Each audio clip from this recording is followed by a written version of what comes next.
नमस्कार, digital to sports पर आपका फिर एक बार स्वागत है। ICC men's cricket world cup 2023 में इतने ज़बरदस्त मुकाबले चल रहे हैं और आज इस सेगमेंट में हम बात करने वाले हैं एक ऐसे मुकाबले की जो शायद इस पूरे विश्व कप में पॉइंट्स टेबल में काफ़ी भूचाल ला सकता है। इंग्लैंड बनाम अफगानिस्तान, जो कि होगा दिल्ली के अरुण जेटली मैदान पर। चंद्रेश नारायणन, आपका बहुत बहुत स्वागत है। आप ही के होम ग्राउंड पर यह मुकाबला होने वाला है।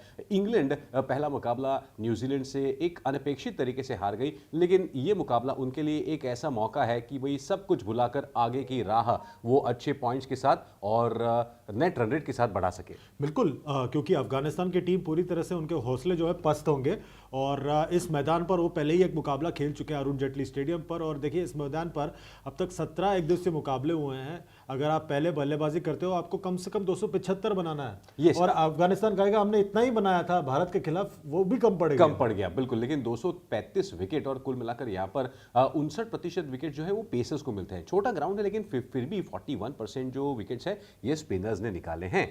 बिल्कुल। और देखिए, फिर भी जो है ज़्यादा विकेट तो तेज गेंदबाजों ने निकाला। पिछले मुकाबले में आपने देखा किस तरह से जब भारत बॉलिंग कर रहा था, जसप्रीत बुमराह ने जबरदस्त गेंदबाजी की। और आप देखिए, क्योंकि मैदान छोटा है, भारत के दोनों स्पिनर्स की थोड़ी बहुत पिटाई हुई थी, कुलदीप यादव और रविंद्र जडेजा। हाँ, लेकिन फिर भी अगर देखा जाए तो स्पिनर्स अगर ठीक से गेंदबाजी करें तो यहाँ पर उनके लिए भी मौका बन सकता है। लेकिन अगर टॉस अगर आप जीते तो 17 में से 9 बार पिछले 9 मुकाबलों में वनडेज में पहले बल्लेबाजी करने वाली टीम ने जीत हासिल की है। हालांकि अगर आप चेज भी करते हैं तो आपके पास लगभग उतना ही मौका है। बिल्कुल बिल्कुल सही कहा आपने। और देखिए, जब ये खेल शुरू होगा तब ये पूरे आंकड़े जो है निरस्त हो जाएंगे, क्योंकि आंकड़ों की अगर बात करें तो फिर अफगानिस्तान ने, जैसे मैंने बताया, पिछले मुकाबले में इसी मैदान पर भारत के खिलाफ लगभग 275 बनाया था। करेक्ट। और इसलिए बिल्कुल ये मतलब काफी बार ऐसे आंकड़ों को देखकर हम पूरी कहानी नहीं बता सकते। भाई, आंकड़े तो है आपको एक दिशा देने के लिए। लेकिन आइए हेड टू हेड की बात करते हैं। इंग्लैंड और अफगानिस्तान के बीच में काफी रोमांचक मुकाबले हुए हैं,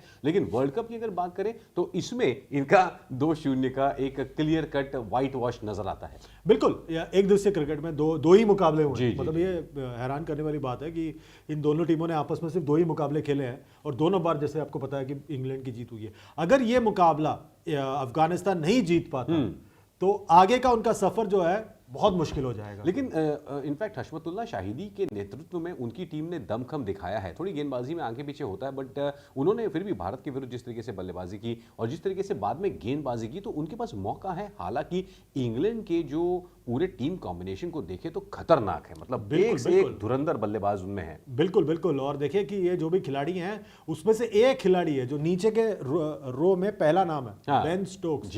उनको लेकर काफी अटकल है कि क्या ये पूरी तरह से फिट होंगे नहीं होंगे, उस पर पूरी बातचीत चल रही है। और वो नेट्स पर बहुत उन्होंने मेहनत की, पसीने बहाए, तो उम्मीद ये है कि उन्हें हम देख पाए। क्रिस वोक्स को लेकर थोड़ी अटकल है क्योंकि वो बीमार चल रहे थे, तो अब वो एक असमंजस की स्थिति है। पर जिस तरह से उन्होंने बांग्लादेश को हराया, मुझे लग रहा है कि उसके बाद जो है ये उनकी गाड़ी फिर एक बार प्लेटफॉर्म पर आ गई। जी बिल्कुल, आ चुकी है। और इनफैक्ट दाविद मलान ने पिछले बार तो बड़ा एक शतक भी लगाया था। जो रूट बढ़िया फॉर्म में चल रहे हैं। और साथ ही में अगर देखें तो मोइन अली उनके पास अवेलेबल है। बेन स्टोक्स, उम्मीद करते हैं जिस तरीके से केन विलियमसन वापस आए वैसे बेन स्टोक्स भी फिट होकर वापस आ जाए। लेकिन लिविंगस्टन, सैम करन और एंगस एटकिंसन का भी उनके पास ऑप्शन है। और रीस टॉपले, इनको बहुत ज्यादा कोई तवज्जो देते नहीं है लोग, लेकिन ये बहुत ही मतलब एक खतरनाक तो नहीं कहेंगे बट बहुत एफिशिएंट गेंदबाज है, आपको विकेट निकालकर। बिल्कुल, ऊंचे लंबे कद के हैं, बाएं हाथ के तेज गेंदबाज हैं। कुछ हद तक पुराने ऑस्ट्रेलियाई गेंदबाज ब्रूस रीड की याद दिलाते हैं बिल्कुल उनके उछाल के साथ। और इसलिए जो है इनकी गाड़ी वापस एक बार पटरी पर आते हुए नजर आ रही है। तो अगर अफगानिस्तान को कोई उलटफेर करना है, ये मौका उनके पास, क्योंकि अफगानिस्तान के पास स्पिन तिगड़ी ऑप्शन है। जी। अगर आप अफगानिस्तान के स्क्वाड को देखें तो उनके पास जो स्पिन तिगड़ी है, बाहर भी एक स्पिनर नूर अहमद के रूप में बैठे हुए हैं, तो उनके पास वो मौका है कि वो इन स्पिनर्स के बदौलत जो है जादू करे। और जो इंग्लिश बल्लेबाज हैं जो इस वक्त थोड़े, मतलब पहले मुकाबले में ज़रूर वो हार गए थे, दूसरे मुकाबले में वापसी की उन्होंने अच्छी तरह से, पर जब स्पिनर्स होते हैं तब आप कुछ कर पाएंगे ऐसे पिच पर जहां दिल्ली जैसे मैदान पर। यहाँ पर देखिए इस पूरे लिस्ट में शाहिदी जो है, हशमतुल्ला शाहिदी उनके कप्तान, उनका फॉर्म बेहतरीन चल रहा है, इब्राहिम ज़ादरान का फॉर्म बेहतरीन चल रहा है और अंत में वहाँ पर जो ओमरज़ाई हैं उनका भी फॉर्म भारत के विरुद्ध उन्होंने दिखाया। तो ये एक अच्छी बात है। क्या अफगानिस्तान के पास कोई सरप्राइज एलिमेंट आजकल मिसिंग है? क्योंकि राशिद खान है, मोहम्मद नबी सब ने देखा है, फजल फारूकी आजकल इतना फॉर्म में नहीं चल रहे हैं, तो क्या उनको, मुजीब भी लगभग आप देखें तो लोगों ने उनको डिकोड कर दिया है, तो क्या उनके पास कोई सरप्राइज फैक्टर बचा है?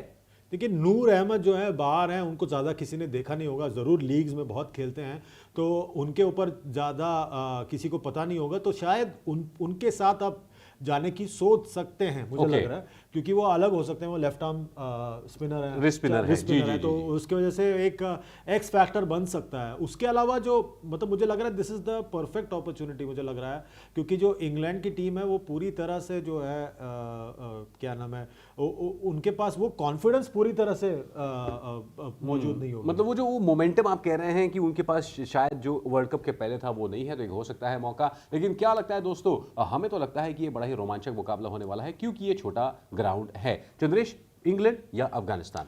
मुझे लग रहा है इंग्लैंड। मुझे भी लग रहा है इंग्लैंड। दोस्तों आपको क्या लगता है कि अफगानिस्तान कोई उलटफेर कर पाएगा? कमेंट्स कीजिएगा हमारे इस वीडियो के सेक्शन में। इस वीडियो को लाइक, शेयर और सब्सक्राइब कीजिएगा हमारे चैनल को, और नोटिफिकेशन की घंटी भी दबाइएगा। चंद्रेश, बहुत बहुत धन्यवाद इस प्रेडिक्शन और प्रीव्यू में भाग लेने का। दोस्तों इसी तरीके से डिजिटल टू स्पोर्ट्स पर बने रहिएगा आने वाले हर एक मुकाबले के प्रेडिक्शन और प्रीव्यू के लिए। धन्यवाद।